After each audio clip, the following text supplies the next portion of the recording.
is Layla, and you're watching Channel 45 Lately Daily News.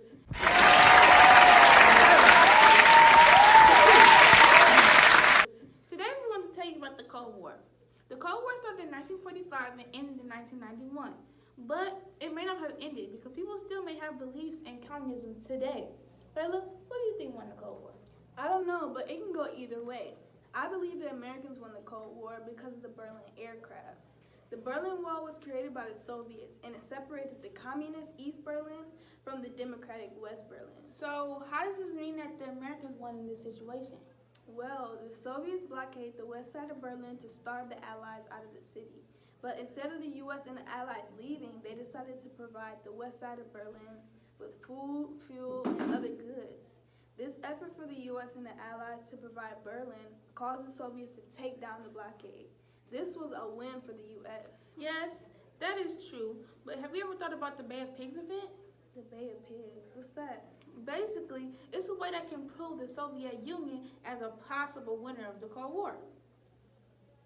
So, can you explain how the Soviets could have won?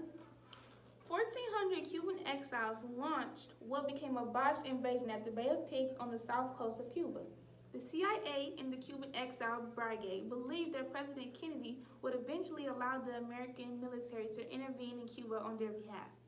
Some critics thought that the United States had not been aggressive enough in its support of the Bay of Pigs invasion. It had left an impression of a resolution, while others questioned U.S. misjudgment of the Cubans' fighting bravery. Okay, I can see how the Soviets could have won, but the Americans had more than just one win. For example, the Cuban Missile Crisis was also one of Americans' wins. Wow, it sounds like the Americans were really fighting long and hard to get rid of communism. What actually happened during the Cuban Missile Crisis? So during the Cuban Missile Crisis, the Americans and Soviets had exchanged letters and other communication. And on October 26th, the leader of the Soviet Union, Nikita Khrushchev, sent a message to John F. Kennedy and offered to remove the Cuban missiles in exchange for the U.S. leaders not to invade Cuba. Oh, I remember this. The next day, Khrushchev sent a letter promising that the USSR would destroy his missiles in Cuba if the Americans removed their missile installed in Turkey. Kennedy also secretly agreed to remove U.S. missiles from Turkey. This secrecy made the public think that the Americans did not take out the missiles from Turkey. So basically, the Americans really did win. Yeah, and now we don't have a lot of communism in the 21st century. But my question is, was the Cold War really necessary? The Cold War was necessary because it defeated communism, which was not an acceptable way of life for the people of this nation. And I believe the Cold War ended, but just not communism. Yes, I agree. And at least the U.S. isn't in any wars today. Are you sure about that? Okay. Well, I guess that concludes today's episode of Channel 45 Lately Daily News. Tune in tomorrow to catch us talking about the Holocaust. Bye. Today we're going to tell you about the Cold War.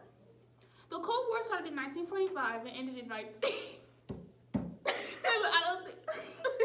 Oh my... Provide the west side of Berlin with food... 45 Lately Daily... The Cold War really necessary? The cold sore... Oh, the cold sore.